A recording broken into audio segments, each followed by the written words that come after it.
And the reason we're called Pentecostals is because the Spirit was poured out originally on the day of Pentecost, this Jewish holy day. And I guess I could have said that in the last episode and saved 30 minutes if I'd have just left it at that. But I literally took nearly the whole time explaining the word Pentecost and where it came from. But the short version is the Spirit of God was originally poured out on the day of Pentecost, because Pentecost means 50. And I used to wonder, how come people who believe in speaking in tongues are labeled 50, Pentecostals? And that's why the day of Pentecost was 50 days after Passover, and that's when the Spirit was poured out on the day of Pentecost, and so it's forever been associated with. But it's not just that it was true back then, but it also symbolized the beginning of harvest. And when you look at the church, as the precious fruit of the earth, the beginning of New Testament harvest began on that day of Pentecost, and it continues till today, till the next feast was the Feast of Trumpets. And that's, I believe, symbolic of the coming of the Lord when the trumpets will sound. So let's move on. I want to talk about what happened after the Spirit was poured out so powerfully in the early 1900s through this Bible school that Charles Parham formed, and then William Seymour, who went to California and had a great move of God on Azusa Street. People came from all over the world to receive this gift there on Azusa Street. And what happened at that time was these people had no place to go. The mainline denominations were not Spirit-filled. They didn't accept the Spirit-filled doctrine. They didn't accept the Spirit-filled experience. So these people were kind of left out alone, and they began to form, as you would expect, new denominations. And to differentiate the mainline denominations from these new denominations, they started to call them full gospel.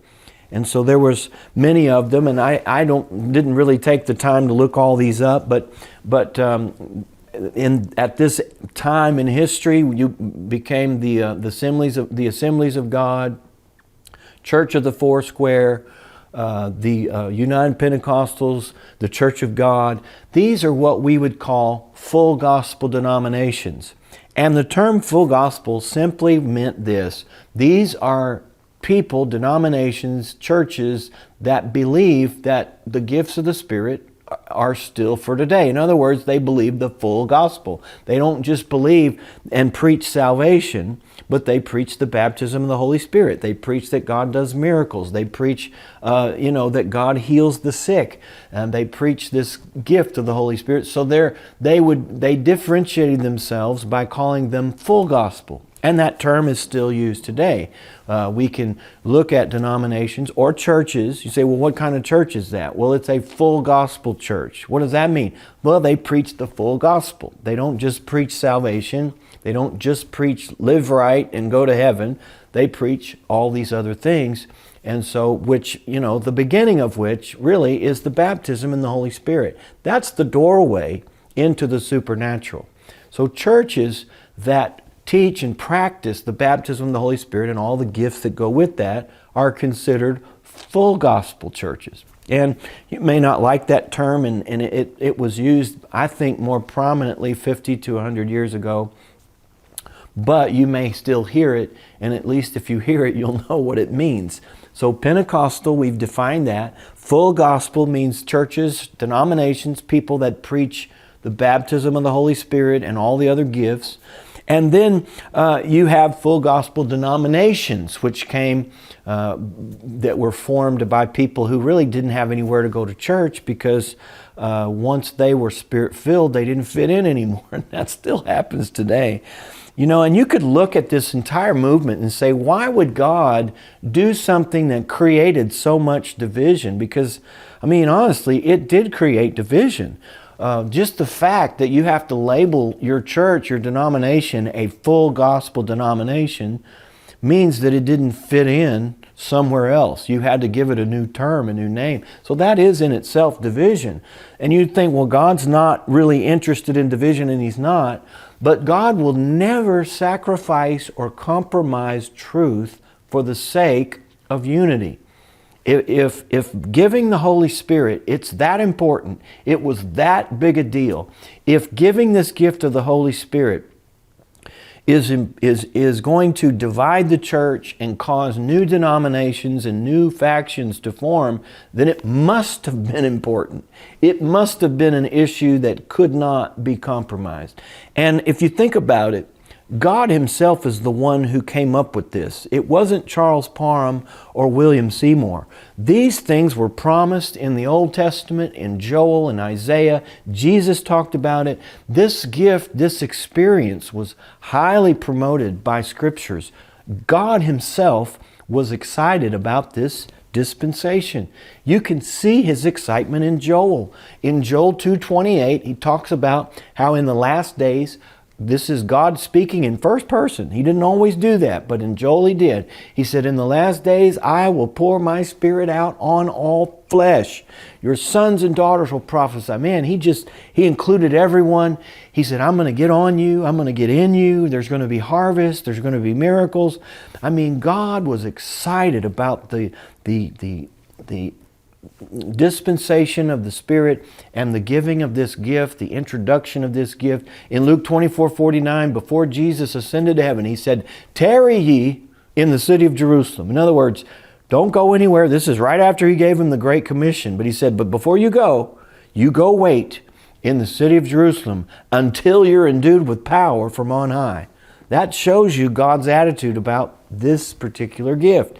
It must have been important. Speaking in tongues must be important, or God wouldn't have given it, and it caused so much confusion, so much division, so much controversy. It must have been an important part of the New Testament, or God would have left it out. And because He didn't leave it out, you shouldn't either. If God has something like this that's so important that it's going to cause people to form new denominations and argue with one another and be misunderstood, if it was that important, I want it. It must be good, and it is. I'll tell you, I love the Spirit-filled experience and the Spirit-filled lifestyle. It is worth all the persecution, all the misunderstanding. It's kind of like marriage. I'm not a marriage teacher, but I'm going to tell you something. Marriage has split up a lot of people. Marriage has caused a lot of controversy. There have been husbands that have given marriage a bad name, no doubt about it, and wives. But God didn't do away with marriage just because some people were going to do it wrong. Just because 50% of marriages end up in divorce, God said, I'm still not going to compromise this institution just for the sake of unity. I am going to give marriage with all of its problems and all of its attacks and all of its redefinitions in modern time. God still said, it's so important, I'm not going to allow people to be without it. And so He gave it. And the Holy Spirit is the same concept. There could have been a lot more unity. Well, we could all been Baptists. Think about that. There wouldn't be any full gospel denominations, any crazy charismatic relatives. All of the things that come with this gift, none of that would have been in play. We could have all been, I was Methodist. I'd still be a Methodist. And I'd be nice in my nice church with my nice friends. And there's nothing wrong with that.